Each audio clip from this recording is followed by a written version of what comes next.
బైబిల్ని రాసిన గ్రంథకర్తల్లో పశువుల కాపరులు ఉన్నారు, గొర్రెల కాపరులు ఉన్నారు, చేపలు పట్టే వాళ్ళు ఉన్నారా? చాలదు. ఎవరైనా పేతురు, ఆంద్రయ్య, ఇంకా వైద్యులు ఉన్నారు. వైద్యులు ఎవరు? లూకా వైద్యుడు ఉన్నారు. జ్ఞానులు ఉన్నారు. సొలొమోను మామూలు జ్ఞానమా? ఆయన జ్ఞానాన్ని చూడటానికి ఎక్కడి నుంచి వచ్చింది? ఒక ఆవిడ శామా దేశం నుంచి వచ్చింది. ఉత్తిరాలే మనులు మాణిక్యాలు అన్నీ తీసుకొని వచ్చింది. ఏంటి అసలు సొలొమోను సంగతి ఏంటి? ఆయన జ్ఞానం ఏంటి? తూర్పు దేశం నుంచి వచ్చిందని చెప్పేసి అంటారు. వీళ్ళందరూ కూడా పామరులు కూడా ఉన్నారండి. అసలు చదువు లేని వాళ్ళు కూడా ఉన్నారు. అవునా? వీళ్ళందరూ కూడా వారు జీవించిన ఒకే కాలంలో ఎక్కువ మంది జీవించలేదు. ఆయా కాలాల్లో వారు జీవించారు. అందరూ ఒకే ప్రదేశంలో ఉండి వ్రాయలేదు. ఆయా ప్రాంతాల్లో, నేను చెప్పే కదా, ఆయా ఖండాల్లో ఆయా ప్రదేశాల్లో ఉండి రాశారు. ఇలా వ్రాయబడినటువంటి గ్రంథం భూమి మీద ఏదైనా ఉంది అంటే అదేంటది? బైబిల్ మాత్రమే. అందుకోసం మేము అప్పుడప్పుడు పఠింప శ్రేష్ఠ గ్రంథము బైబిల్, పఠింప శ్రేష్ఠ గ్రంథము బైబిల్, అనుదినం పఠించిన ప్రేమతో నింపును ఓ పఠింప శ్రేష్ఠ గ్రంథము బైబిల్, దునియా మే ప్యార్ పుస్తక్ బైబిల్. హిందీలో కూడా దునియా మే ప్యార్ పుస్తక్ బైబిల్. ఇంగ్లీష్లో read your Bible, pray every day, pray every day, pray every day, it will grow high. ఏం చేయాలి? ఈ పరిశుద్ధ గ్రంథాన్ని గొర్రెల కాపర్లు రాశారు, పామర్లు రాశారు, పశువుల కాపర్లు రాశారు, జ్ఞానులు రాశారు, వైద్యులు రాశారు, ఇంకా జాలర్లు. పాపం పేతుర్ని యేసుక్రీస్తు రావాలంటే ఆయన చేపలు పట్టడం మంచి నేర్పరి. పేతురు ఇక మనుషులు చేపలు కాదు పట్టేది, మనుషులు పట్టాలంటే ఎంతమంది పెట్టి? ఒక్కసారి 3000 మంది, ఆ తర్వాత 4000 మంది, ఆ తర్వాత లెక్క చెప్పట్లే. అపోస్తల కార్యం చూస్తాం తర్వాత. అవునా? కాబట్టి వీళ్ళందరూ ఒకే కాలంలో జీవించలేదండి. గమనించాలి. వీళ్ళు వేరు కాలాల్లో జీవించారు. అయినప్పటికీ ఆ సంఘటనలన్నింటినీ రాయటానికి గల కారణం ఏంటి అని అంటే, దేవుడు ఇలాగూ రాయబడిన గ్రంథం ఈ భూమి మీద మరొకటి లేదు అనే విషయాన్ని మీకు తెలియజేస్తూ ఉన్నాను. రెండవదిగా బైబిల్ ఒక సంపూర్ణ గ్రంథం అనేది మనం చూసాము. ఇప్పుడు బైబిల్ సంపూర్ణ గ్రంథము. దానికి హెడ్డింగ్ పెట్టుకోండి, బైబిల్ ఒక సంపూర్ణ గ్రంథము. బైబిల్ ఒక సంపూర్ణ గ్రంథము. ఎందుకు సంపూర్ణ గ్రంథము అంటున్నారంటే, బైబిల్లో మీరు గమనించారా,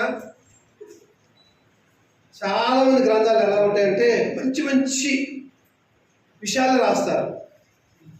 బైబిల్లో ఏ విషయాలు ఉన్నాయి? ఉదాహరణకి లోతు కాలంలో లోతు భార్య ఉప్పు స్తంభం అవటాన్ని బట్టి లోతు కుమార్తెలు లోతుతో పాపం చేసిన సందర్భం కూడా దాఖలు చేయబడింది. ఒక ఆయన ఇది చదివి బైబిల్ బూతు పుస్తకం అని రాశాడు. ఆ మధ్య మనం యూట్యూబ్లో చూస్తున్నాం కదా.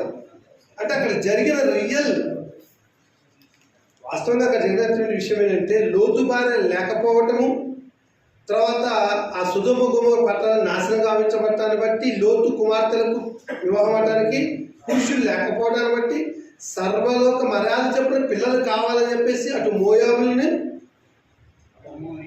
అమోరీయులను మీకు తెలుసు కదా, అది పాపం కాదు. అక్కడ స్త్రీ సరైన తన పాత్ర నిర్వహించకపోవడం. అందుకోసమే గృహంలో స్త్రీ అనే ఆమె she the heart of the family. Do you know? పురుషుడు he the head of the family. కుటుంబానికి యజమానుడు పురుషుడు, భార్య కుటుంబానికి గుండె లాంటిది. వాట్ ఎవర్ చిల్డ్రన్స్, కుటుంబంలో పిల్లలు ఉండాలా? Yes, they are the hope. పిల్లలే నిరీక్షణ. పిల్లలేని కుటుంబాలు ఎలా ఉంటాయండి? మా స్నేహితురాలు ఒక ఆమె ఉంది, ఇద్దరు లెక్చరర్సే, ఇద్దరికి చెల్లి లక్షణాలు వస్తాయి, కానీ వాళ్ళకి పిల్లలు లేరు. ఈ మధ్య వైద్యం వచ్చింది, IVF అని IF అని చేయరాని చేయించుకున్నారు, డబ్బులు ఖర్చు అవుతున్నాయి కానీ పిల్లలు. దానికోసమే childrens are their our hope అంటే పిల్లలే ఆ కుటుంబాలకు నిరీక్షణ. నేను అంటూ ఉంటాను అప్పుడప్పుడు, మా దగ్గర ఇంగ్లీష్ మేడం బాగుంది, ఇవి అల్లరి చేస్తారంటే ఆ అల్లరి లేక ఎంతమంది నిలుస్తున్నారమ్మా. ఇంటికి వచ్చేందుకు అల్లరి లేక డబ్బులు ఉన్నాయి, పిల్లలు లేరు, ఆనందం లేదు. అవునా కదా? పిల్లలు ఉంటేనే ఆనందం, వాళ్ళు అల్లరి చేసినే ముచ్చట. అవునా కదా? కాబట్టి స్త్రీ అనేవిడ కుటుంబానికి వెన్నుముక లాంటిది. ఒక స్త్రీ కుటుంబాన్ని కట్టగలదు, ఒక స్త్రీ కుటుంబాన్ని కూర్చగలదు. అందుకనే అన్నాడు, జ్ఞానవంతురాలు తన ఇల్లు, సాయంత్రం 14 వచ్చిందో. కానీ జ్ఞానవంతుడు ఇల్లు కడతానని పురుషుడి గురించి చెప్పలే బైబిల్. మీరు చూసారు ఎక్కడైనా? జ్ఞానవంతురాలు తన ఇల్లు కట్టును, 3 రాళ్ళు తన చేతులతో తన ఇల్లు కూడా. కుటుంబాన్ని కట్టాలన్నా పడగట్టాలన్నా మన వల్ల కాదు సుమి, అక్కలారా మీ వల్లనే, మీ మధ్యాలు నిజం. కాబట్టి బైబిల్ సంపూర్ణమైన గ్రంథము అనడానికి రుజువు ఏంటంటే, బైబిల్లో పాపం సంబంధించిన విషయాలు రాయించాడు, మంచికి సంబంధించిన రాశాడు. చాలామంది అంటున్నారు, మీకు దాదాపు తెలుసు, ఆదాము పిల్లలైనటువంటి హేబేలు కయీనులో హేబేలు చంపబడ్డాడు, తెలుసు కదా, నేను అన్ని చెప్పను. హేబేలు ప్రతిభ షేతు పుట్టాడు. అయితే ఒక ప్రశ్న అడిగారు ఒక ఆయన ఆ మధ్య, నన్ను, ఏమండి ఆదాము పుట్టింది కయీను హేబేలు కదా, మరి కయీనుకి ఎక్కడి నుంచి భార్య వచ్చింది? ఆ ప్రశ్న మీరు వినే ఉంటారు. కయీనుకి భార్య ఎక్కడిది? రావు చెప్తే ఇప్పుడు చెప్పడానికి, ఇప్పుడు చెప్తే మజా ఉండదు. అప్పుడప్పుడు ఇలాంటివి బయటపెడతాం. చాలా ఉన్నాయి బైబిల్లో, అసలుకి మీరు ఊహించినటువంటి విషయాలు చెప్పి మిమ్మల్ని మంచి ఎట్లాంటి దేవుని యొక్క యోగ్యునిగాను, సిగ్గుపడనక్కర్లేని పనివానిగాను, సత్యవాక్యములు సరిగా విభజించి బోధించువానిగాను నిన్ను నీవే దేవునికి కనపరుచుకునేటట్టుగా. తిమోతి రాసిన 2వ పత్రికలో అంటాడు, ఎవరికి అప్పగించాలి పరిచర్యను? నమ్మకము సామర్థ్యము గల వారికి కావాలి. నమ్మకం ఉండి సామర్థ్యం లేకపోయినా, సామర్థ్యం ఉండి నమ్మకం లేకపోయినా వారు సేవకు పనికిరారు. పనికొస్తారండి. తిమోతితో చెప్తాడు పౌలు, ఓ యవనస్తుడైనా తిమోతి, ఎఫ్ఎస్సీలో ఉన్నటువంటి సంఘ పెద్దలు ఎవరు ఏర్పాటు చేసింది తెలుసా? యవనస్తుడైన తిమోతి అండి. అంటే కుర్రగారు ఇక్కడ నీ వయసు ఎంత తమ్ముడు? 30 ఉంటాయా? 30 మీసాలేస్తారు కదా. ఇలాంటి వాళ్ళని తీసుకెళ్ళి ఎఫ్ఎస్సీ పట్టణంలో ఉన్నటువంటి సంఘంలో సంఘ పెద్దలు ఏర్పాటు చేశారు. సంఘ పెద్దలకు ఏమేమి నియమాలు ఉన్నాయో తెలుసుగా. కాబట్టి బైబిల్ సంపూర్ణమైన గ్రంథం. రాసుకున్నాము. 2వ తిమోతి పత్రిక 3వ అధ్యాయం 16. ఉదయం నుంచి ఇదే మాట చెప్తున్నా. 2 తిమోతి 3వ అధ్యాయం 16. బైబిల్ సంపూర్ణమైన గ్రంథము అనడానికి రిఫరెన్స్. పేతురు రాసిన 2 ఎవరైనా చదువుతారా? 2 పేతురు 1:3 చదవండి. 2 పేతురు 1వ అధ్యాయం 3వ వచనం. అపోస్తుల కార్యములు 20వ అధ్యాయం 27వ వచనం. అపోస్తుల కార్యములు 28వ అధ్యాయము 26, 27 వచనాలు. ఈ లేఖనాలన్నిటిని చూస్తే బైబిల్ ఒక సంపూర్ణమైన గ్రంథము. బైబిల్ ఒక సంపూర్ణమైన గ్రంథము. గ్రంథం అని చదువుతారా ఎవరైనా? అయ్యా ఒక రెఫరెన్స్ 2 తిమోతి 3:16 మనం ఉదయం చదివాం. దైవజనులు సందర్భ ప్రతి సత్కారము పూర్ణంగా సిద్ధపడి దైవావేశములు కలిగిన ప్రతి లేఖనము బుద్ధి చెప్పుటకు, ఖండించుటకు, నీతి శిక్ష ప్రయోజనకరమై అది కంఠత వాక్యం. ఇది మీకు వచ్చే నెలలో రావాల్సిన కంఠత వాక్యం. తర్వాత 2 పేతురు పత్రిక 1వ అధ్యాయం 3వ వచనం. ఎవరు తీశారు? త్వరగా గట్టి తల్లి. మనలను పిలిచిన వాని గూర్చిన అనుభవ జ్ఞానము మనలను పిలిచిన వాని అనుభవ జ్ఞానపూర్వముగా ఆయన దైవశక్తి జీవమునకు భక్తికిని కావలసిన వాటన్నిటికి దేవుని గూర్చినట్టు మన ప్రభువైన యేసును గూర్చినట్టునైనా జ్ఞానానుభవము వలన మీకు కృపయు సమాధానము విస్తరించును గాక. ఆమేన్ ఆమేన్ ఆమేన్. అపోస్తల కార్యములు 20వ అధ్యాయం 27వ వచనం. అపోస్తల కార్యములు 20వ అధ్యాయము 27వ వచన భాగము. దేవుని సంకల్పమంతయు చూడండి, ఇక్కడ అపోస్తలుడు పౌలు గారు మాట్లాడుతున్నారు. మీకు మరొకసారి నేను చెప్తున్నానండి, మీరు ఎప్పుడైతే బైబిల్ చదువుతున్నారో అది ఎవరితో చెప్తున్నాడు, ఎవరు చెప్తున్నారు, ఎప్పుడు చెప్తున్నారు, ఎందుకు చెప్తున్నారు, ఎలా చెప్తున్నారు అనేదాన్ని ఆలోచించాలి. అన్ని క్వశ్చన్సే.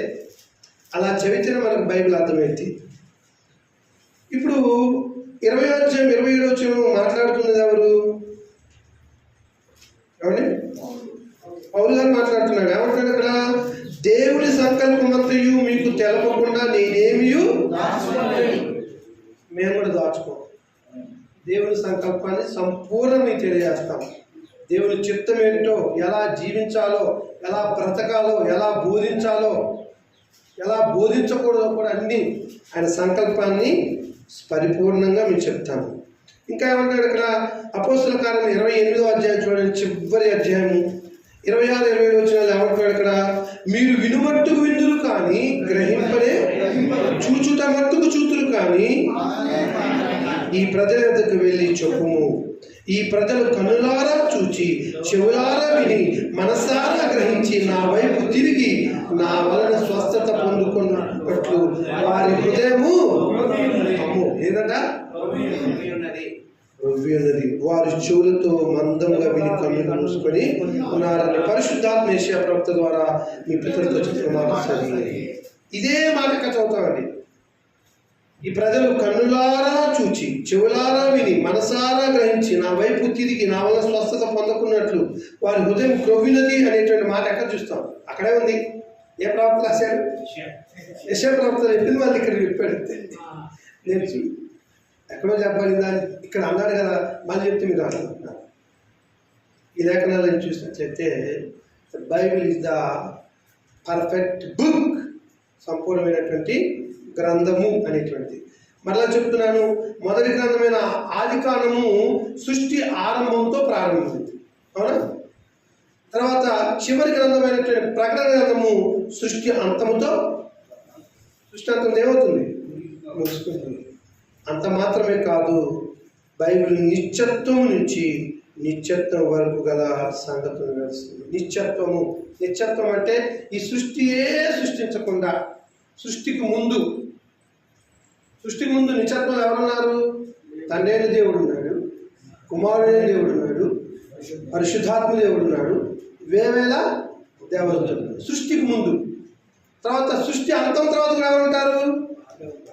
తండ్రి అయిన దేవుడు ఉంటాడు, కుమారుడైన దేవుడు ఉంటాడు, పరిశుద్ధాత్మ దేవుడు ఉంటాడు, వేవేల దూతలు ఉంటారు. వారితో పాటు అది సృష్టి అంతం తర్వాత.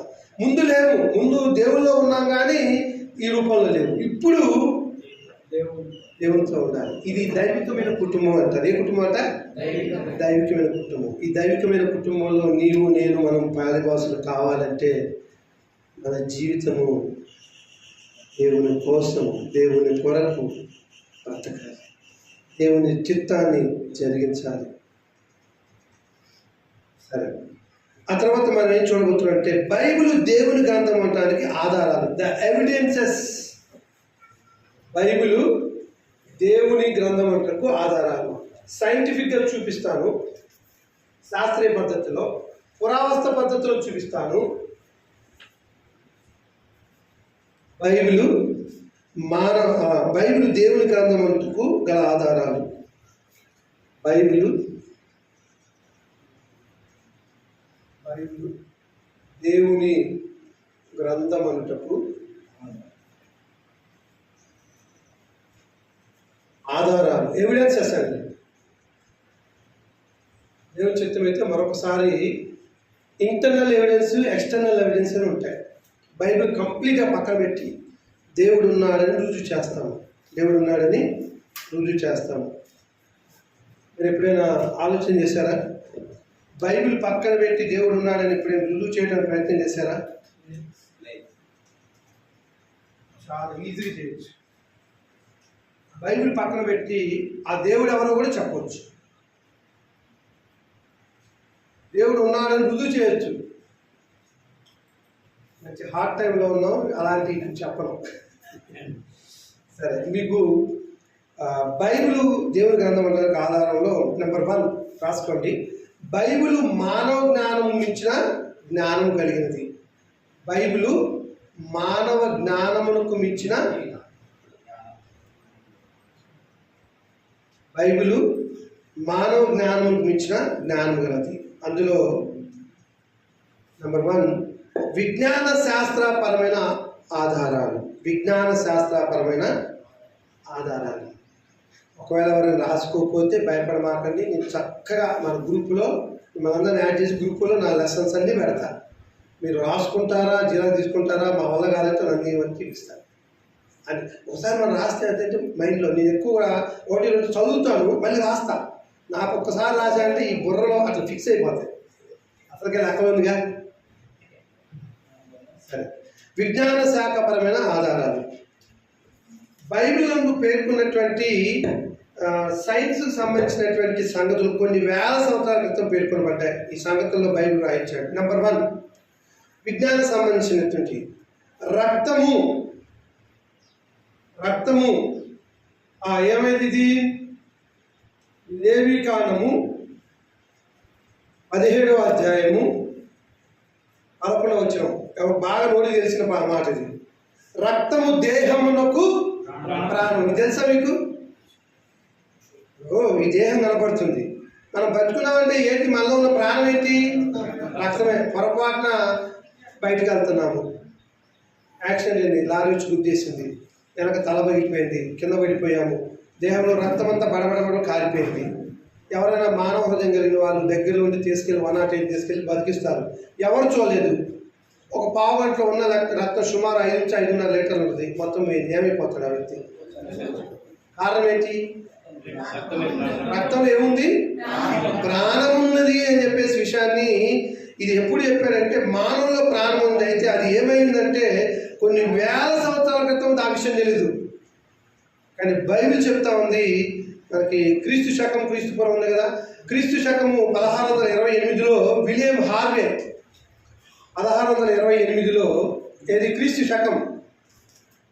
శకము సంవత్సరంలో ఎవరా శాస్త్రవేత్త అంట? విలియం హార్వే అనేటువంటి ఎప్పుడంటే 1628వ సంవత్సరంలో విలియం హార్వే అనేటువంటి అతను రక్తంలో ప్రాణం ఉందని కనుక్కున్నాడు. కానీ బైబిల్ ఎప్పుడు చెప్పింది? బైబిల్ ఈ విషయం ఎప్పుడు చెప్పిందండి? క్రీస్తు పూర్వం 4000 సంవత్సరాలకు చెప్పింది. క్రీస్తు పూర్వము, ఈయన క్రీస్తు శకము 1600 సంవత్సరాలు చెప్తే బైబిల్ ఎప్పుడు చెప్పింది? లేవికాండం 17:11 రక్తము దేహములకు ప్రాణము, దాన్ని పానార్పణ చేయడానికై అర్పించిందని చెప్తే అంటూ ఉంటాడు. ఇదే మాటని ఇంకా మనం చూస్తే ఆదికాండం 9వ అధ్యాయము 4వ వచనంలో చాలా లేఖనాలు ఉన్నాయి. కొన్నింటిని మీకు చెప్తారు. 9వ అధ్యాయము 4వ వచనం ఒకసారి చదువుతారు ఎవరైనా? రక్తంలో ప్రాణం ఉన్నదనే విషయాన్ని బైబిల్ సుమారుగా 4000 సంవత్సరాల క్రితమే పూర్వమే బైబిల్ చెప్పింది అని అంటే ఏమాత్రం అతిశక్తి. చదువురా తల్లి. క్రైస్తవులకి ఈనాడు క్రైస్తవులకు ఒక గ్రేట్ కమిషన్ ఏంటంటే మన వాళ్ళు మంచిగా మేకలో లేకపోతే గొర్రెలు కోస్తారు, రక్తం పడతారు. రక్తం బట్టి రక్తం అనుకుంటే ఏమి టేస్ట్ ఉండదు, మామూలు టేస్ట్ ఉండదు. అలాగే మాంసం కూడా టేస్ట్ ఉండదు. తిన్నారు ఎప్పుడైనా? క్రైస్తవులు తినమాకు అది చెప్తున్నాడు. అలా అంటారు కానీ చాలా టేస్ట్ ఉండదు. కానీ ఆ రక్తము ఆ ప్రాణికి ఏంటది? రక్తమే దాని ప్రాణం. కాబట్టి ఎట్టి పరిస్థితుల్లో కూడా ఆ రక్తాన్ని దేవుడి పిల్లలు ఏం చేయకూడదు, తినకూడదు. బాగుందని మీరు మంచిగా మసాలా వేసుకొని ఉడబెట్టుకొని తిన్నారనుకోండి, 9వ అధ్యాయం 4వ చూడండి. ద్వితీయోపదేశ కాండము 12వ అధ్యాయము, ద్వితీయోపదేశ కాండము 12వ అధ్యాయం 23, ద్వితీయోపదేశ కాండము 15వ అధ్యాయం 22. మీరు ఇంటివైన తర్వాత చూడండి. మొదటి సమయాలు 14వ అధ్యాయం 23 నుంచి 24. ఈ లేఖనాలు చూస్తే రక్తము దేహమునకు ప్రాణము అని రుజువుతుంది. దీన్ని క్రీస్తు శకము ఒక శాస్త్రవేత్త ఎవరైనా విలియం హార్వీ అనేటువంటి ఆయన 1628 సంవత్సరంలో ప్రయోగాలు చేసి ఓహో రక్తంలో ప్రాణం ఉందని చెప్తే, ఒక చెక్కలోన బైబిల్ ఎన్ని సంవత్సరాల క్రితం చెప్పిందంట? 4000 సంవత్సరాలు. క్రీస్తు పూర్వం అండి. అంటే బైబిల్ ఏంటి? శాస్త్రీయపరమైన ఎవిడెన్స్ అయిందా? రైట్. రెండోది, భూమి గుండ్రంగా ఉన్నది. భూమి ఎలా ఉందంట? భూమి గుండ్రంగా ఉన్నది. నేను చిన్నప్పుడు సోషల్ పుస్తకంలో మాస్టర్ మీకు చదివారా? భూమి గుండ్రంగా అని చెప్పలేదు, భూమి బల్లబలుపుగా ఉందని రాశాడు. అది 6వ తరగతిలో నాకు బాగా గుర్తులేదు. ఆ తర్వాత 9వ తరగతి వచ్చాక లేదు భూమి గుండ్రంగా ఉందని శాస్త్రవేత్తలు చెప్పారు. వాళ్ళే బాధపడమన్నారు వాళ్ళే. కానీ భూమి గుండ్రంగా ఉన్నదనే విషయాన్ని క్రీస్తు పూర్వం 3వ శతాబ్దంలో అరిస్టాటిల్ అనేటువంటి తత్వవేత్త, పేరుందా? ప్లాటో, అరిస్టాటిల్ అనేటువంటి తత్వవేత్త ఎప్పుడంటది?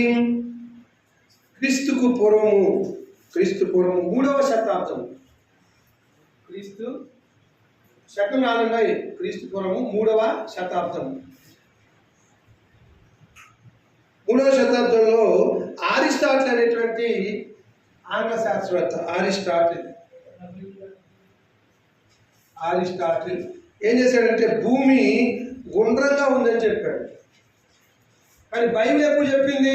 ఒకసారి యోబు గ్రంథము 37వ అధ్యాయం తీయడమా? 37, 12, 13 చూడండి.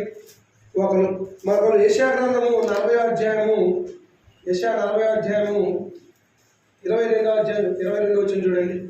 భూమి గుండ్రంగా ఉందని బైబిల్ ఎప్పుడు చెప్పిందో మీకు చెప్తున్నాడు.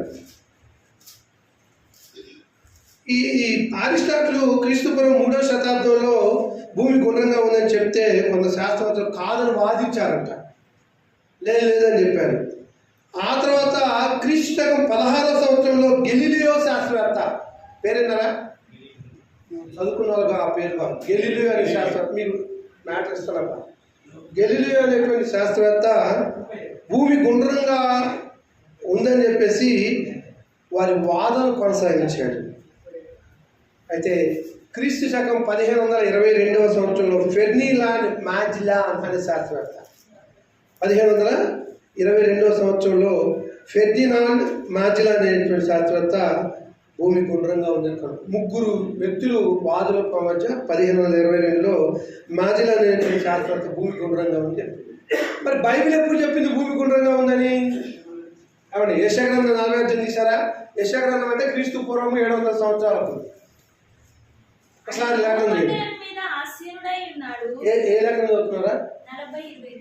యెషయా గ్రంథం 40వ అధ్యాయం 22వ వచ్చిన భాగంలో ఆయన భూమండలంపై ఆశీనుడై ఉన్నాడు, దాని నివాసులు ఎట్లున్నారట? మిడతల వలె.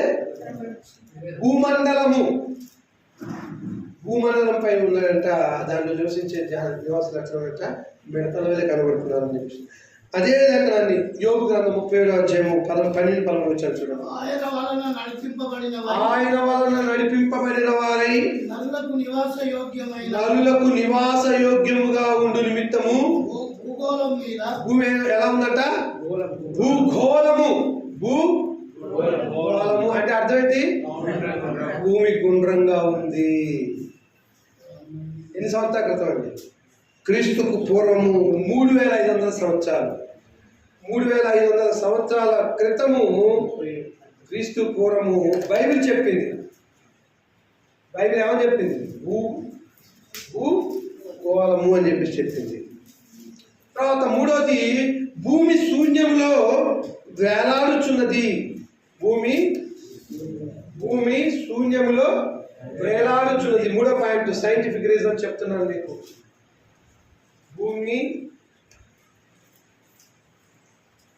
భూమి శూన్యంలో, భూమి శూన్యంలో. కానీ ఒక పాట పాడారు ఉదయం, శూన్యములో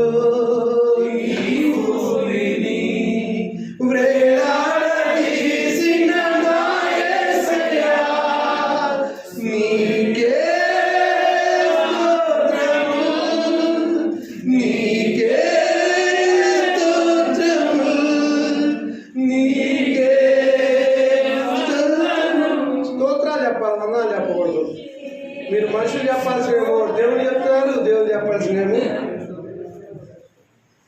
నజరేయుడా నా యేసయ్యా, ఎన్ని యుగాలకైనా ఆరాధ్య దైవము నీవేనని గలమెత్తి నీ కీర్తినే చాటెదా.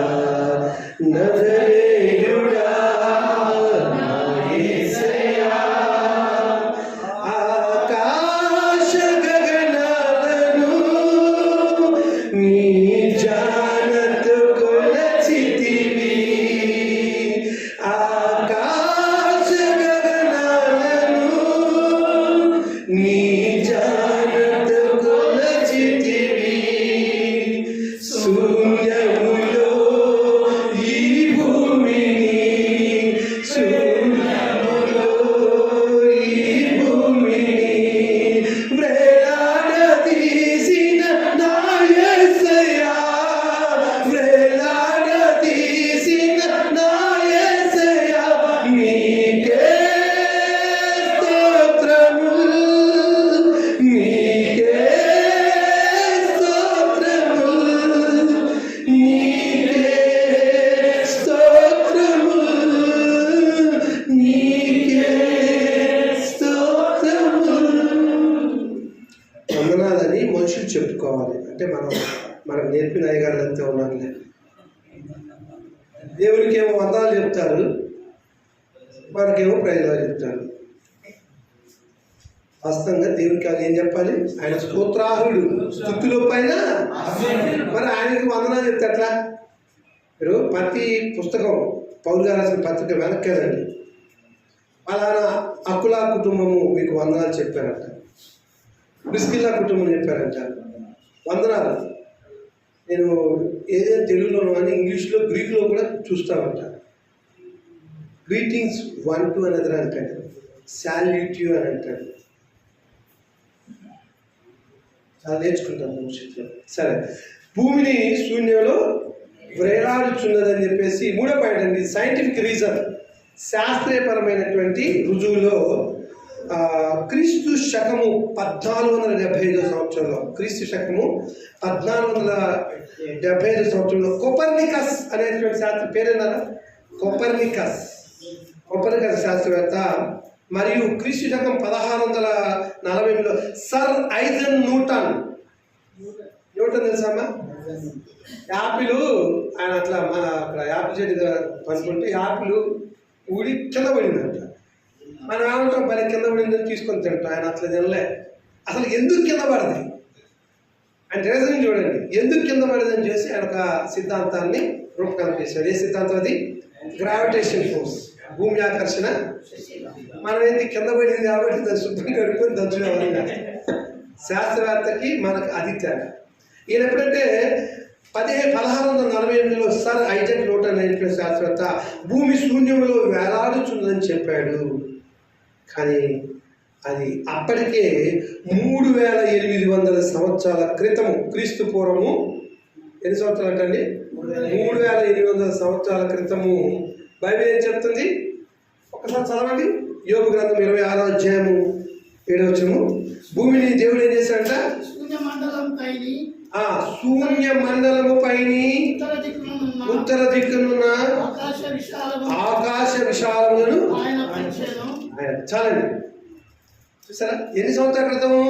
వీళ్ళేమో క్రీస్తు శకము 1400-1400 సంవత్సరంలో కొపర్నికస్ను ఐజాక్ న్యూటన్ చెప్తే దేవుడు ఎన్ని సంవత్సరాల క్రితం చెప్పించాడు? 3800 సంవత్సరాల క్రితమే. కాబట్టి బైబిలు శాస్త్రీయపరమైన గ్రంథం అని రుజువుతుంది. తర్వాత మీకు ఇంకోటి నాలుగోది ఏంటంటే సముద్రంలో మార్గములు కలవు. ద ఫోర్త్ వన్ ఈజ్ శాస్త్రంగా చెప్పింది సముద్రంలో మార్గములు. సముద్రంలో ఏమండి మీకు దాదాపు 18th century వరకు కూడా భారతదేశం ఉన్నదనే సంగతి ఎవరు తెలియదు? అమెరికా వాళ్ళకి తెలియదు, భారతదేశం ఉన్నది. ఒకసారి సముద్రంలో నుంచి వస్తూ ఉన్నప్పుడు ఆయన పేరేంటండి, వాస్కోడి గామా అనే అతను భారతదేశం ఉందని కనుక్కున్నాడు. అది ఇక్కడ మీకు ఏం తెలియచేయాలనుకుంటున్నానంటే కీర్తన గ్రంథం 8వ వచ్చిన చూడండి. సముద్రంలో మార్గములు ఉన్నవి అనేటువంటి విషయాన్ని ఒక్క నిమిషం తల్లి. కీర్తన గ్రంథం 8వ వచ్చినలో సముద్ర మార్గములలో సంచరించుతున్న వాడిని నీవు ఉంచి ఉన్నావు. అంటే సముద్రంలో ఏమున్నాయట? మార్గములు ఉన్న సంగతి బైబిల్ 3000 సంవత్సరాల క్రితమే చెప్పింది. కానీ క్రీస్తు శకంలో మాథ్యూ ముర్రే అనేటువంటి శాస్త్రవేత్త బైబిల్ని చదివి, మాథ్యూ ముర్రే అనే శాస్త్రవేత్త బైబిల్ని చదివి కీర్తన 8వ వచనం చదివి సముద్రంలో మార్గంలో ఉన్నాయని క్రీస్తు శకము 1855 సంవత్సరంలో కనుగొన్నాడు. ఎన్ని సంవత్సరం? 1855 సంవత్సరం. క్రీస్తు శకం జస్ట్ మనం 21వ శతాబ్దం ఉన్నాం. 200 సంవత్సరాల క్రితమే కనుక్కున్నాడు. ఎవరైనా మాథ్యూ ముర్రే అనేటువంటి ఆయన. కాబట్టి ఇన్ని రకాల రుజువులు చూసినప్పుడు సైన్స్కి సంబంధించినటువంటి అనేక ఆశ్చర్యమైన సంగతులు బైబిల్ నందు మనకి కనబడుతున్నాయి. కాబట్టి సైన్స్ ప్రకారము బైబిల్ దేవుని గ్రంథమై ఉన్నది. ఆమె సమయము 4:15 అయింది. ఇంకొక పావు అంటుంది. ఇంకొక రుజువు చెప్పి నేను ముగిస్తాను, మిమ్మల్ని ఇబ్బంది పెట్టండి. తర్వాత ప్రవచనముల నెరవేర్పు. ఇది చాలా అద్భుతంగా ఉన్నది. ప్రవచనం నా రాసుకున్నారుగా, మీకు నేను నోట్స్ కూడా ఇస్తాను.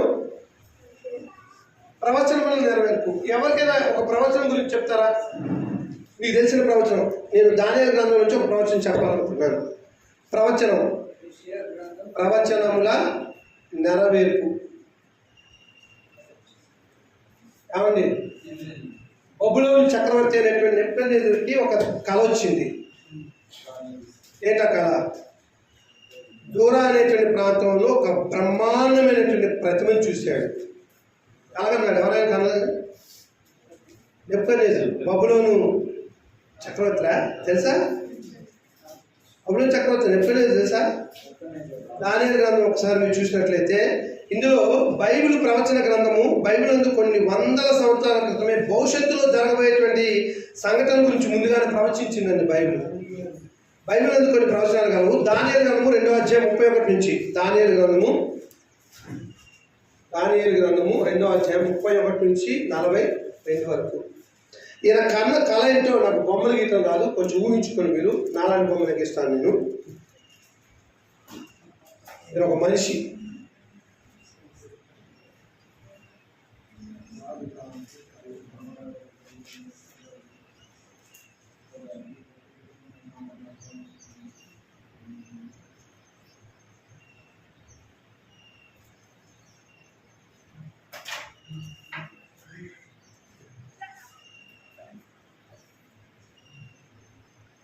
చేతులు, ఇది రొమ్ము, ఇంకోటి లావుదెత్త బాగుంది.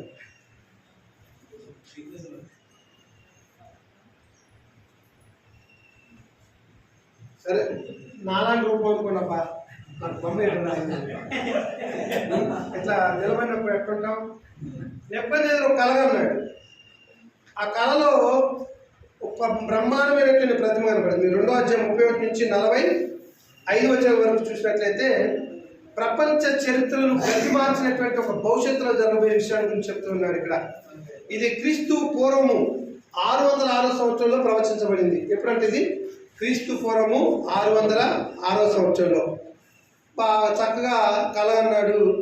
కళాభావం చెప్పకపోతే అందరిని చంపేస్తాడు. అప్పుడు బబులోను చెరకు యూదులైనటువంటి వారు దానియేలు, షద్రక్, మెషక్, అబేద్నెగో అనే వారు కూడా చెరపట్టబట్టి వచ్చారు. దానియేలుకు ఉన్నటువంటి ఒక గొప్ప శక్తి ఏంటంటే దానియేలు భవిష్యత్ కాల జ్ఞానాన్ని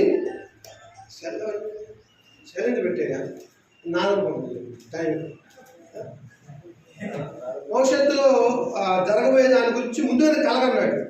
ఈయన అసలు రాజుగా కొంచెం తెక్క ఉండదు.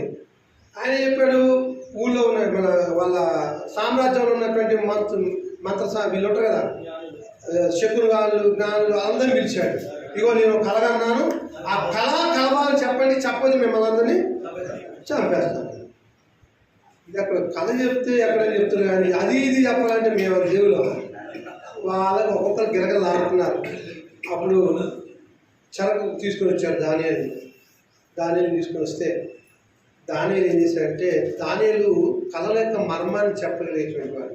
ఏది పాత నిబంధన కాలంలో యోసేపు ఎలా కళ మర్మం చెప్పాడో అలాగే దానియేలు దేవుడు ఆ వరం ఇచ్చాడు. అయితే ఆ రాజుగారి దగ్గర ఉన్నటువంటి అధికారులు వచ్చి దానియేలు తీసుకెళ్ళి, మరి రాజుగారు కలగన్నారు, దాని భావము అది విషయం చెప్పకపోతే చంపేస్తాను అన్నప్పుడు ఆయన ధైర్యం చేసి, యూదులకి మనుషులు భయపడరు, యూదులు దేవునికి తప్ప మరి ఎవరికి నమస్కారం చేయరు. యూదులకు ఉన్నటువంటి గొప్ప భక్తి ఏంటంటే దేవునికి తప్ప మరి ఎవరికి కూడా నమస్కారం చేయరు. ఏం చేశారు, ఇగో రాజుగారు ఇలా కళ కన్నాడు, మరి దాని భావం చెప్పమంటే అప్పుడు నేను చెప్తానని చెప్పేసి నేను మామూలుగా వాడ భాషలో మాట్లాడతాను మీతో. వస్తే రాజుగారితో నెప్పందేరు గారు కళ ఏంటో వివరించడానికి కూరుకుంటాడు. అయితే అక్కడ ఒక మాట అంటాడు, ఏమంటాడు దానియేలు, ఇది నా శక్తి కాదు, నా జ్ఞానం కాదు, నేను సేవించేటువంటి దేవుడు ఆ కళ భావాన్ని బయలుపాటు చేస్తున్నాడని చెప్పేసి, ఓ మహారాజా, మీరు కలిగినటువంటి కళ ఏంటంటే మీ కళలో ఒక ప్రచండమైనటువంటి ఒక పెద్ద బ్రహ్మాండమైనటువంటి ప్రతిమను చూశారు. దాని శిరస్సు బంగారపుది. శిరస్సు ఏంటంట, కొంచెం మీరు ఊహించుకోవాలా, నా బొమ్మ చూసారు. అయ్యో ఏంటబ్బా, కొంచెం సైలెంట్ పెట్టండి, నాదేనా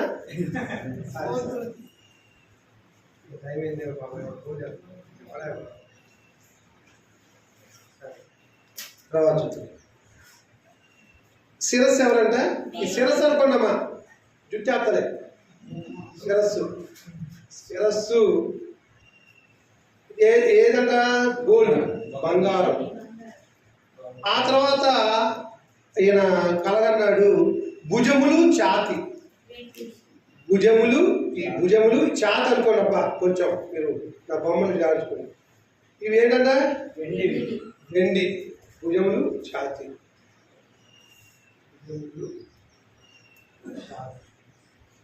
ఇదే ఇతర తర్వాత మూడోది ఉదరము తొడలు. ఉదరం అంటే అది ఉదరం, తొడలు అంటే ఇవి మీకు తెలిసిందే. ఇక్కడ ఉదరం ఎక్కడ ఉందో మీకు కనబడుతుందా,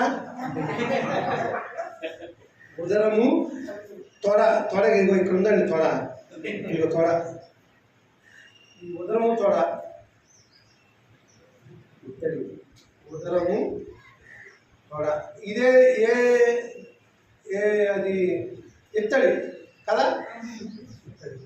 ఇక తర్వాత మోకాలు, ఇది మోకాలు పాదము. నా పాదం ఏంటంటే చూస్తే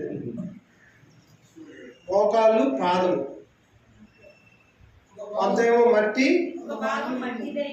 మట్టి, మరొక భాగము ఇనుము. మట్టి, ఇనుము. కింద ఒకటి వచ్చింది. మీరు చాలా మంది తెలుసు కదండి, ఇది తెలుసా? ఈ ప్రవచనము దీని నెరవేర్పు గురించి మీకు చెప్పబోతామన్నారు. బ్రహ్మాండమైనటువంటి, మీరు ఆ 31-45 వరకు చదవని, ఇంటికి వెళ్ళిన తర్వాత 1-10 చదవండి. ఆ ప్రతిమలో ఉన్నటువంటి రాజ్యాల గురించి చెప్తున్నాడు దానియేలు.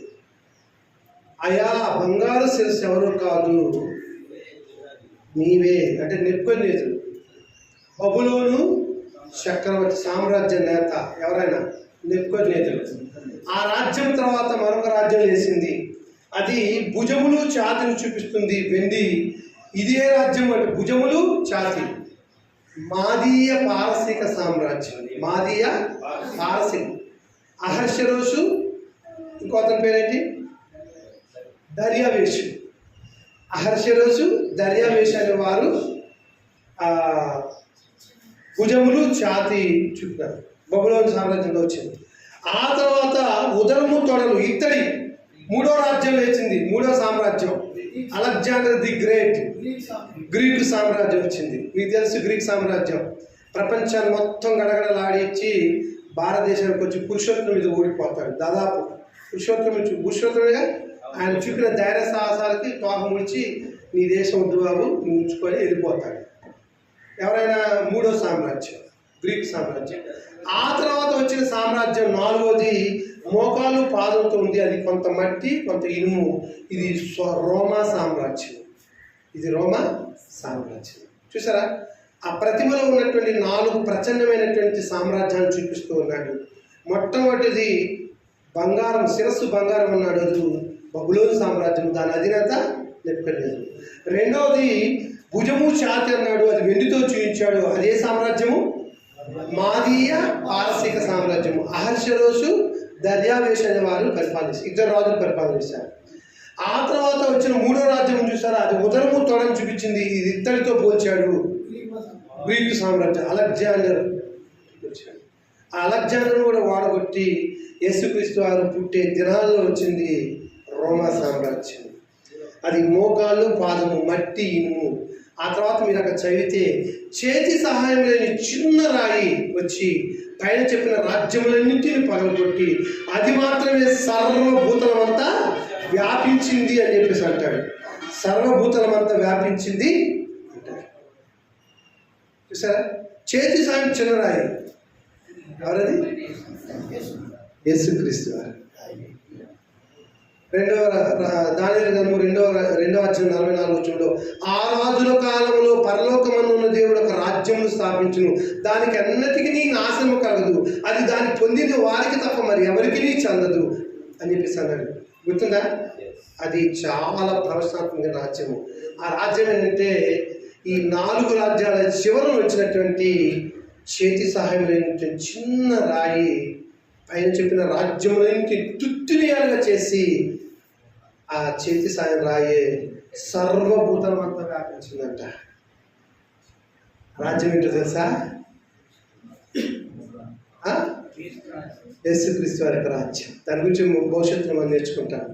చూసారా, ప్రవచనము నెరవేర్పు, ప్రవచనం నెరవేర్పు. ఇక్కడ మీకు ఇంకా క్లియర్గా కావాలంటే ఇక్కడ నాకు సరిపోతుంది. కానీ బంగారం అనేది బబులోను, మీరు రాసుకోండి, బబులోను సామ్రాజ్యం. ఇది చెప్పడం వరకు అనేది కూడా రాస్తాను.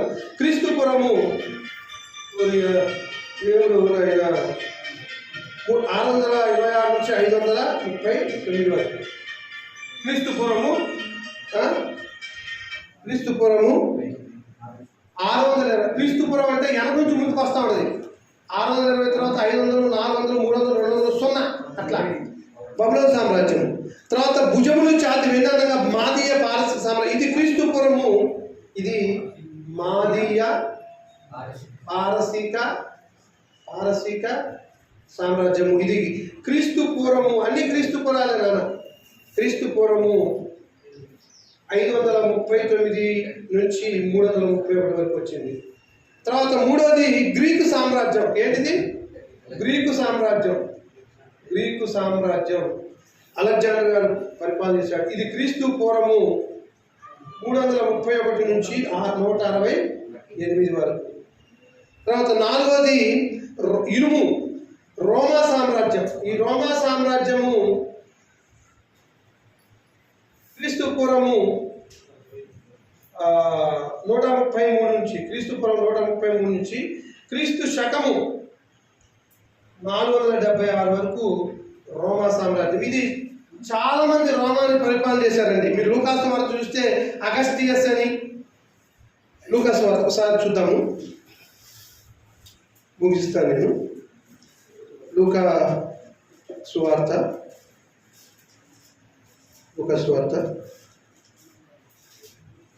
3వ అధ్యాయము 1 నుంచి చూడండి.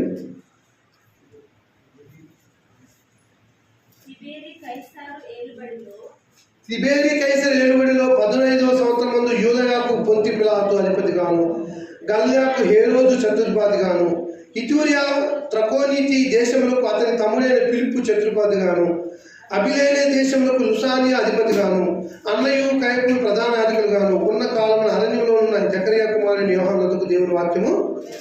అంటే రోమా ప్రభుత్వ కాలంలో చాలా మంది రాజులు ప్రభుత్వాలు చేశారు కదా.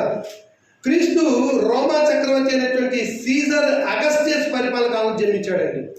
యేసుక్రీస్తు వారు ఎప్పుడు జన్మించింది? లూకాసు వార్త 2:1 చూడండి, మీకు లేఖనం చూపిస్తాను. 2:1 ఆ దినములలో సర్వలోకములకు ప్రజాసంఖ్య వ్రాయవలనని కైసర్ ఔగుస్తు వలన ఆజ్ఞాయను. ఇది కురేనియు సిరియా దేశములకు అధిపతి ఉన్నప్పుడు జరిగిన మొదలుంటారు. చూసారా? ఎవరైనా ఆయన సీజర్ అగస్టస్ అనేటువంటి రోమా చక్రవర్తి కాలంలోనే యేసుక్రీస్తు వారు పుట్టారు. మరి యేసుక్రీస్తు వారు ఎప్పుడు సిలువ పడ్డాడు? సీజర్ తిబేరియస్ అనేటువంటి ఆయన పరిపాలనలో యేసుక్రీస్తు వారు సిలువ పడ్డారు. ఆయన పుట్టడానికి చనిపోవడానికి సుమారు మధ్యకాలం 33.5 సంవత్సరాలు. ఓకేనా? ఇది లూకాసు వార్త 3:1 చూడండి. లూకాసు వార్త 2:1 యేసుక్రీస్తు వారు పుట్టాడు. అప్పుడేమో సీజర్ అగస్టస్ అనేటువంటి పరిపాలన చేస్తున్నాడు. యేసుక్రీస్తు వారు చనిపోయినప్పుడు లూకాసు వార్త 3:1 సీజర్ తిబేరియస్ పరిపాలన కాలం చేసి ఉంటారు. క్రీస్తు రాజుగా దేవుని రాజ్యం అనేది స్థాపించబడింది ఎక్కడ అంటే అపోస్తల కార్యములు 2వ అధ్యాయంలో. అపోస్తల కార్యములు దాని నెరవేర్పు చూడండి. చేతి సహాయం లేని చిన్న రాయి ఆయనున్న రాజ్యములన్నింటిని పాల్గొట్టి సర్వభూతలమంతా వ్యాపించింది. దేవుని రాజ్యం అంటాడు. ఆ దేవుని రాజ్యానికి రాజు ఎవరు? యేసుక్రీస్తు. అది ఎప్పుడు స్థాపించబడిందంటే మీరు అపోస్తల కార్యములు 2వ అధ్యాయం చదివేటప్పుడు పెంతుకోస్తు పండగ దినం వచ్చినప్పుడు. పెంతుకోస్తు ఏంటి? పండగ సంగమా. పెంతుకోస్తు పండుగ అంటే 50 రోజుల పండుగ అని అర్థం. యూదులకి 3 పండుగలు ఉన్నాయండి. ద్వితీయోపదేశకాండం 16:16 ప్రకారము యూదులు ప్రతి ఏటా 3 పండుగలు చేయాలి. నెంబర్ 1 పస్కా పండుగ, పాస్ ఓవర్ అంటాడు. అప్పుడే కదా సంహారదూత వచ్చి మొత్తం ఐగుప్తుని నాశనం చేసింది. దాని సూచనగా పస్కాను ఆచరించేవారు. పాస్ ఓవర్ అంటారు, పస్కా పండుగ. పస్కా పండుగ దినాల్లోనే యేసుక్రీస్తు వారిని సెలవు వేశారు. అవునా? అలా యేసుక్రీస్తు సెలవు వేయబట్టి ఆయన చనిపోయి సమాజంలో తిరిగి లేచిన తర్వాత 40 రోజులు నేను బ్రతకాలని సజీవ సాక్ష్యం చూపించుకున్నాడు. తోమ అనేవాడు నేను నమ్మనంటే, అరే నాయన నా ఏళ్లలో వేలు పెట్టి చూచి నమ్మనప్పుడు అక్కడ మాట అంటాడు, చూచి నమ్మిన వాడికంటే చూడక నమ్మిన మనం ధన్యులం. తోమ చెప్పాడు. 40 రోజులు ఉండి ఆ తర్వాత ఆయన పరలోకానికి వెళ్ళిపోయాడు. అంతే కదా. పేతురు యోహాను ఆకాశం వైపు చూస్తుంటే దేవదూతలు వచ్చి, ఓ గలయ మనుషులారా మీరు ఎందుకు ఆకాశం వైపు తేరు చూస్తున్నారు? ఏ రీతిగా పరలోకానికి వెళ్ళాడో అదే రీతి ఆయన రాబోతున్నాడని వాగ్దానం చేశారు. అది 2వ రాకడికి వాగ్దానం. తర్వాత ఆ 12 మంది అపోస్తలులకు కూడా ఒక ఆజ్ఞ ఉంది. ఏంటి ఆజ్ఞ అంటే, నా తండ్రి వల్ల విన్నటువంటి వాగ్దానం కొరకు మీరు ఎదురు చూడండి అంటాడు. తండ్రి వాళ్ళు ఇచ్చిన వాగ్దానం ఏంటంటే, యేసుక్రీస్తు వారు భూమి మీద ఉన్నప్పుడు శిష్యులతో అంటాడు, మిమ్మల్ని అనాథలుగా విడిచిపెట్టను, నేను వెళ్ళిపోయే కాలం వచ్చింది. నేను వెళ్ళినట్లయితే మీ వద్దకు ఆదరణకర్త వస్తాడు. ఆదరణకర్త వినరా? ఆదరణకర్త ఎవరు? పరిశుద్ధాత్ముడు చెప్తాడు. ఆయన సంభవింపబో సంగతులను చెప్తాడు. నీతిని గుర్చి పాపమును గుర్చి మిమ్మల్ని ఒప్పింపజేస్తాడని చెప్పాడు. అంటే యేసుక్రీస్తు వారు వెళ్తే కానీ ఆ ఆదరణకర్త అయినటువంటి పరిశుద్ధాత్ముడు. ఇది తండ్రి వాళ్ళు విన్నటువంటి వాగ్దానం. అపోస్తల కార్యములు 1:4 అప్పుడు వాళ్ళందరూ కూడా అప్పటికే ఒకటి చచ్చిపోయాడు. ఎవడాడు? ఇస్కరియోతు ఉరి పెట్టుకుని తెచ్చాడు. ఉరి పెట్టుకుని ఉరి తెగిపోయింది. దేవాలయం ఉరి పెట్టుకున్నాడు. ఉరి తెగిపోయింది. తల కింద పడ్డాడు. తల బయలు పొట్ట బయలు చచ్చాడు. ఇప్పుడు 12 అపోస్తలులు లెక్కించాలి. 12 అపోస్తలులు లెక్కించాలి. ఎందుకంటే అపోస్తలులు ఎంతమంది? అపోస్తలులు అంటే పిలువబడిన వారు. అపోస్తలులు అంటే పిలువబడిన వారు అని అర్థం. యేసుక్రీస్తు వారు కూడా అపోస్తలులే. పంపబడిన వాడు. క్షమించాలి, పంపబడిన వాడు. హూ సెంట్ వన్ హూమ్ అని అంటాడు. అప్పుడు యేసుక్రీస్తు వారు ఈ 12 మంది శిష్యులతో వాగ్దానం చేస్తాడు, మీరు తండ్రి వల్ల మీరు వాగ్దానం కొరకు. ఇప్పుడు 12వ లేడు కదా, మరి 12ని ఏర్పాటు చేసుకోవాలంటే ఏం చేయాలి? యోహాను బాప్తిసం ఇచ్చింది మొదలుకొని యేసుక్రీస్తు వారు చేసిన సూచక్రియల వరకు కన్నులారా చూచి చెవులారా విని వారితో నడిచినటువంటి ఒక 2 వ్యక్తులు తీసుకొచ్చారు. అక్కడ 120 మంది కూడుకున్నారు 12 అపోస్తలులు చేయడానికి. అపోస్తల కార్యం 1వ అధ్యాయం చదువుతున్నప్పుడు 120 మంది కూడారు. 120 మంది ఎందుకు కూడుకున్నారంటే 12 అపోస్తలులు లెక్కించడానికి కూడుకున్నారు. 2 పేర్లు తీసుకొచ్చారు. ఒక ఆయనేమో మత్తీయ, మరొకతనేమో బర్సబా. చీట్లు వేశారు. వాళ్ళిద్దరి పేర్లు వేస్తే ఎవరి పేరు మీద వచ్చింది 12 అపోస్తులుగా? మత్తయి పేరు. అతను 12 అపోస్తులుగా. ఇప్పుడు 12 మంది ఫుల్ఫిల్ అయ్యారు. కానీ దేవుడి యొక్క వాగ్దానం, యేసుక్రీస్తు వారు అపోస్తులతో చెప్పిన వాగ్దానం నెరవేర్చబడాలి. ఆయన వెళ్ళిపోయాడు 40 దినాలు. యేసుక్రీస్తు వారు అరుదించిన వెళ్ళిన 10వ రోజు, అంటే పస్కా అయిపోయిన 50వ రోజు దేవుని రాజ్యము ఏర్పాటు చేయబడుతుంది. 2వ అధ్యాయం 44వ వచనంలో, ఆ రాజుల కాలంలో పరలోకమందున్న దేవుడు ఒక రాజ్యం స్థాపించను, దానికి అన్నిటికీ నాశనం కలగదు, అది దాన్ని పొందిన వారికి తప్ప మరెవరికి చెందదని చెప్పాడు కదా. దాని గ్రంథం ఎప్పుడది?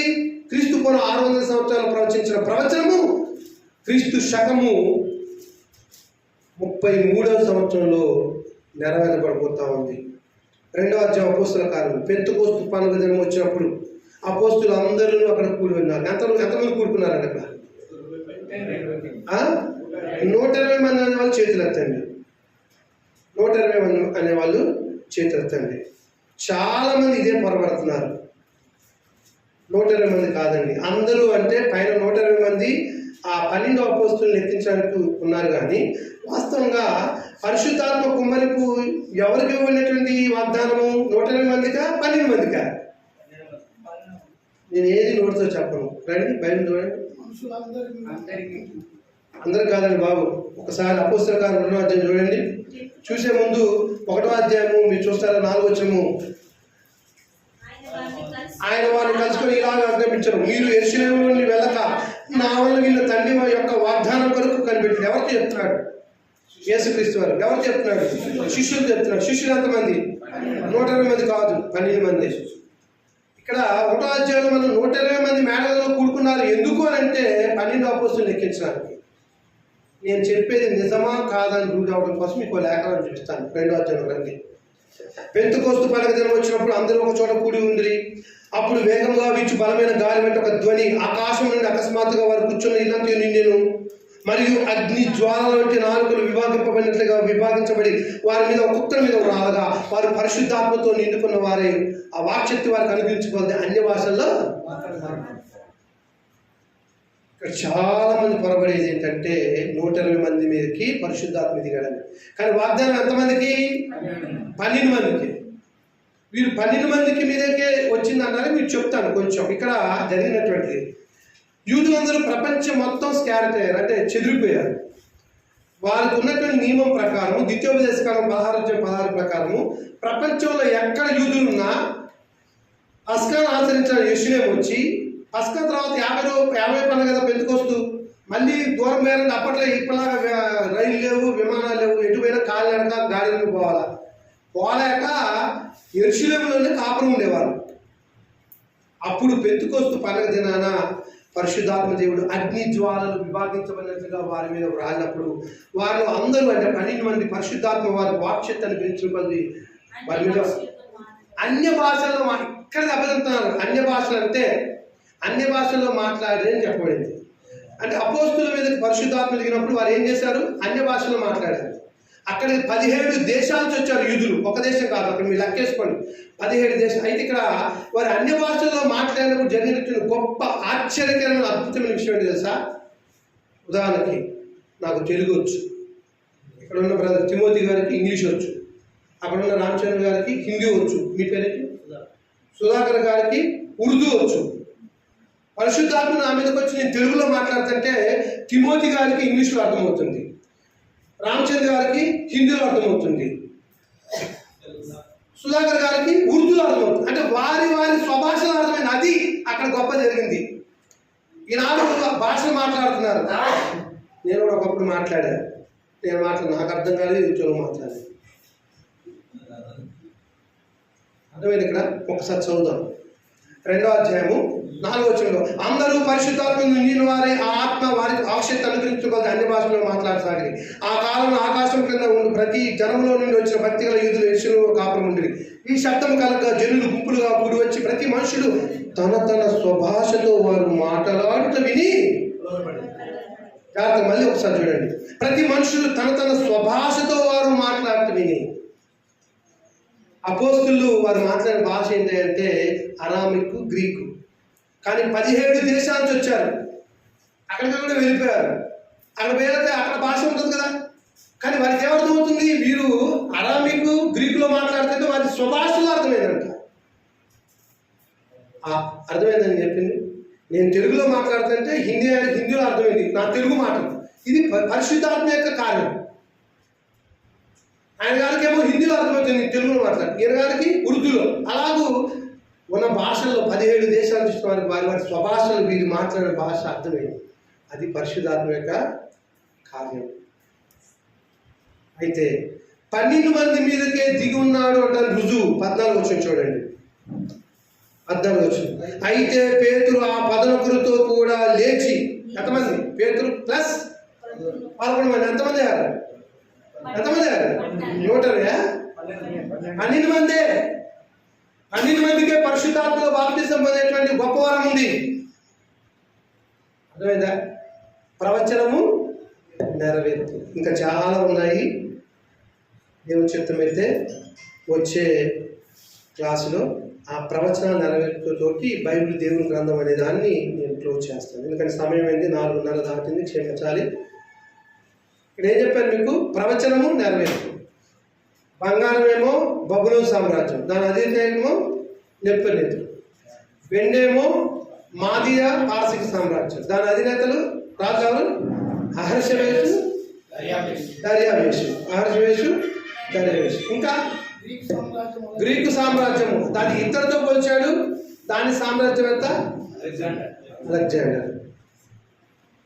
చివరికి మట్టి ఇనుముతో మిళితమై వచ్చింది, అది గ్రీకు సామ్రాజ్యం. ఇది దాదాపు క్రీస్తు పూర్వం 130 నుండి క్రీస్తు శకము 400 సంవత్సరాల దాకా, దాదాపు సుమారు 500 చిల్లర చాలా మంది పరిపాలన చేశారు.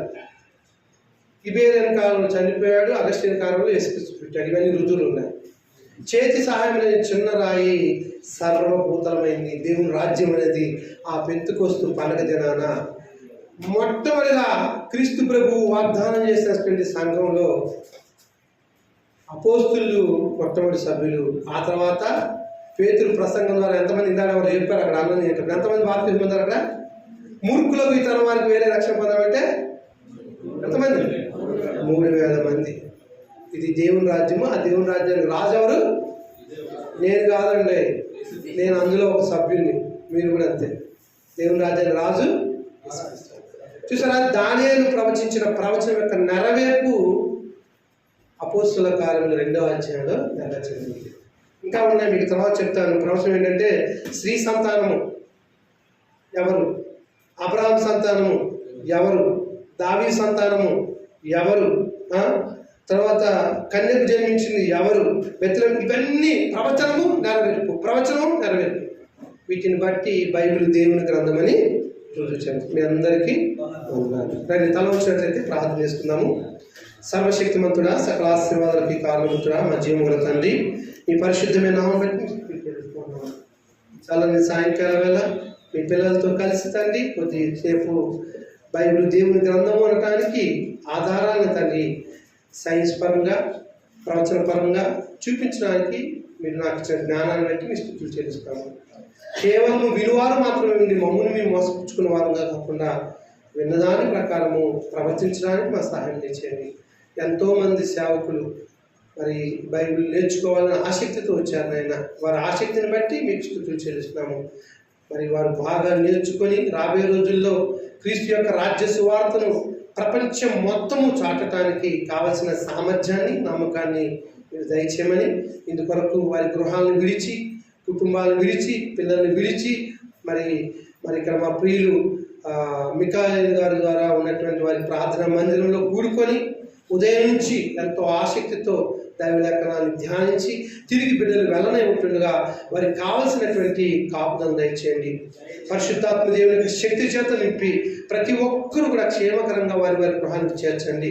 మీ కుమారునికి రాకడ ఆలస్యమైతే మరలా ఏప్రిల్ మాసంలో జరగబోయేటువంటి తరగతులకు తండ్రి ఇప్పుడు ఈ తెలంగాణ బైబిల్ స్కూల్లో చేరినటువంటి వారందరినీ కూడా సమకూర్చమని, ఇందుకొరకు ప్రయాసపడి మాకు అవకాశం ఇచ్చి మమ్మల్ని ప్రోత్సహిస్తూ ఒకరినొకరు బలపరుస్తున్నటువంటి అటు పాస్టర్ గారు మిఖాయేలు గారి కుటుంబాలను బట్టి, అలానే మరొక పాస్టర్ గారు మరి రామచంద్ర గారిని బట్టి మీ స్తుతులు చెల్లించుకుంటూ వారు చేసే సేవను మీరు ఆశ్రయించండి, వారి పరిచయం మీరు దీవించండి. వారి ద్వారా మరి స్థానిక సంఘాల్లో అనేకులు చేర్చబడి దైవికమైన దీవెనలు పొందుకునేలాగున దీవించమని, మరి స్త్రీలు కూడా ఎంతో ఆసక్తి వింటూ వచ్చారు తండ్రి. బిడ్డలు దీవించండి. చంటి బిడ్డలు ఉన్నటువంటి తల్లులు ఉన్నారు, వారిని కాపాడండి. ఎవరైనా అనారోగ్యంతో ఉన్నట్లయితే మీ కుమారుడు యేసుక్రీస్తు వారు గాయపడినటువంటి హస్తం చేత బిడ్డలు ముట్టి స్వస్థపరచండి. నమ్ముట నీ వల్ల అయితే నమ్మువానికి సమస్తమును సాధ్యమన్నారు. నన్ను బలపరచువాని సమస్తమును చేయగలనని చెప్పినారు. కాబట్టి మీ కృపను, కాపుదలను, సహాయమును ధారాళంగా మాకు దయచేసి మా గృహాలకు క్షేమకంగా తీర్చండి. ఈ విషయంలో తండ్రి మరి ప్రయాణం వెళుతున్నటువంటి వందన కుమార్ గారికి, అలానే నేను కూడా సిద్ధపడి ఖమ్మం వెళుతూ రేపు దినంలో నందిగామలో మీటింగ్ కొరకు నేను సిద్ధపడుతున్నాను. నన్ను కూడా క్షేమంగా చదివించండి తండ్రి. కొంత నిద్ర భారంగా ఉంటున్నది, దేహం అంతా అలసిపోయింది. అయినప్పటికీ మీరు మాత్రమే మాకు ఆరోగ్యాన్ని ఇవ్వగలరని మీ సన్నిధికి వచ్చి మేము ప్రార్థన చేస్తున్నాము తండ్రి. ఆరోగ్యాన్ని ఇచ్చే దేవుడు మీరే, మాకున్నటువంటి సమస్త బలహీనతను తీసివేసేవాడు నీవేని నమ్మచ్చు. కూడి వచ్చిన ప్రతి ఒక్కరిని మీరు పేరు పేరు దర్శించి దీవించమని ఈ విజ్ఞాపనలు మా అందరి వరకు తిరిగి రాలేనటువంటి మీ కుమారుడును మా రక్షకుడైన యేసుక్రీస్తు వారి పరిశుద్ధమైన నామంలో ఈ విన్నపములు సమర్పిస్తున్నాము తండ్రి. ఆమేన్. అందరికీ థ్యాంక్ యూ. సందర్భంలో మీకు నోట్స్ ఇవ్వబడుతుంది. నోట్స్లో దయచేసి కొంచెం 5 నిమిషాలు మీరు ఉండండి. ఉన్నటువంటి వారందరికీ కూడా మరి చక్కటి ప్రేమ విందులు ఇచ్చాడు. ఏమైనా మార్పులు చేసుకుందామా? అబ్రహాం తెప్పిద్దాం అనుకున్నాం కానీ దొరకదన్నారు. సరే, దేవుని చిత్తం అయితే రాబోయే రోజులు మంచి భోజనం చేద్దాము, మంచిగా నేర్చుకుందాము. మంచిగా నేను మళ్ళీ వచ్చే వారం కొన్ని ప్రశ్నలు వేస్తా. కంటవాక్యాలు రాశారా? అవి కొన్ని ఒక 4 రాసుకొని నా అహందార్థం ఎక్కువ రాయిపోయి. ఒకటి తిమోతి రాసిన 2వ పత్రిక 3వ అధ్యాయం 16వ వచనము. అయ్యా అయిపోయిందా? వికెట్ డౌనా? రాయివే, నేను రాత్రి పోయిన. తిమోతి రాసిన 2వ పత్రిక 2 తిమోతి కడత వాక్యాలు 3:16, 2:15 దేవుని యొక్క యోగ్యులుగాను. ఇంకా 2 పేతురు 1వ అధ్యాయము 20-21 లేఖనం ఎప్పుడు మనిషి ఇచ్చని బట్టి అదేనా. తర్వాత దానియేలు గ్రంథము 2:44 చెప్పిన పాఠం బట్టి. మీకు ఇవన్నీ నోట్స్ ఇస్తాం. మీరు ఎవ్వరు కంగారు పడద్దు. ఇంటికి వెళ్ళిన తర్వాత మిమ్మల్ని అందరినీ కూడా గ్రూప్లో యాడ్ చేస్తాను, వాట్సాప్ గ్రూప్లో యాడ్ చేసి చక్కగా నోట్స్ పెడతాను. దానియేలు గ్రంథము 2:44. ఇంకా ఇందాక ఏదో చెప్పాను ఒకటి, మన అయ్యగారు చెప్పింది ఏంటి అని చెప్పిన ఒక చెప్పండి. వందన కుమార్ గారు వందనగా చెప్పారు. ఒక రిఫరెన్స్ చెప్పండి, చూసి చెప్పండి. ఆయన 2 రాత. ఇవి మీరు నేర్చుకొని మీరే చూడకుండా మీ నోట్స్లో రాసుకోండి, డేట్ చేసుకోండి. గుండెమే చేయండి. నేను ఒక మాట సరదాగా గుండెమే చేసుకోండి అంటే మిమ్మల్ని మీరు మోసపుచ్చుకోకుండా అని అర్థం. ఎన్ని? 1, 2. ఇది కూడా 2 తిమోతి 3, 4. ఒకటి చెప్పండి. 1, 2. 2 తిమోతి 1:14. 1:14. ఆయన ఫస్ట్ ఉదయం చెప్పింది ఏంటి సారు? ఉదయం చెప్పింది ఏంటి? టైం గురించి చెప్తాం. ఎఫ్ఎస్సి రాసిన పత్రిక 5:15. ఎఫ్ఎస్సి 5:15 దినములు చెడ్డవి కనుక అదేనా. ఇంకొక చెప్పండి. పాలసీ 3:5. సరే, మీరే చెప్పారు. ఈ 5 3వ అధ్యాయం 5వ వచనం. ఓకే, థ్యాంక్ యూ అండి.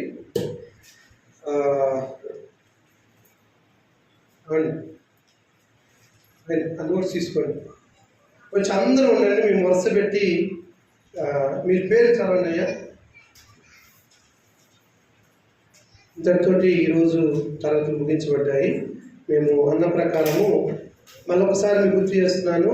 వచ్చే నెలలో డేట్ ముందే చెప్తాము, ఒక వారం రోజుల ముందే. వారం రోజుల నుంచి మీకు మెసేజ్ పెడతా ఉంటాము. దయచేసి 10 గంటల లోపు వస్తే టిఫిన్ చేపిస్తాం. మా అన్నయ్య గారు స్థానిక దైవజనులు టిఫిన్ చేపిస్తానన్నారుగా. మాలవ చేయండి మంచిగా, ఎర్రది రెడ్ తెల్లదొద్దు, ఎర్రది మంచి బలంగా ఉండాలి మన వాళ్ళు. ఎర్రది చేస్తాము. 9 గంటలకు వస్తే మాత్రం 10 పెడతాము. 10 దాటిందంటే అది అట్లా ఉంచడమే కానీ పెట్టిన వరకు టిఫిన్. నాకు కొంతమంది విజ్ఞప్తి చేశారు, అయ్యా మేము చాలా దూరం నుంచి వస్తున్నాము, ఇది కూడా దూరంగా ఉంది అంటే టిఫిన్ నేను పెట్టిస్తా. మీకు కడుపు నిండా పెడతా, భౌతిక ఆహారం, కడుపు నిండా ఆత్మీయ ఆహారం కూడా అయ్యా. ఈ పేర్లు చదువుతా ఉంటే నేను టకటక వాళ్ళు పిలిచేస్తాను, అయిపోతుంది, వెళ్ళిపోతాను. 10 నిమిషాలు లేట్ అయిందిగా. అయితే ఉన్న వాళ్ళు నోట్స్ ఎవరికి రాలేదండి. నోట్స్ రాలేదా నన్ను అడిగారుగా. నోట్స్ రాని వాళ్ళు మీరు ఒకసారి అయ్యా పేరు ఒక్కొక్కరు చదవండి.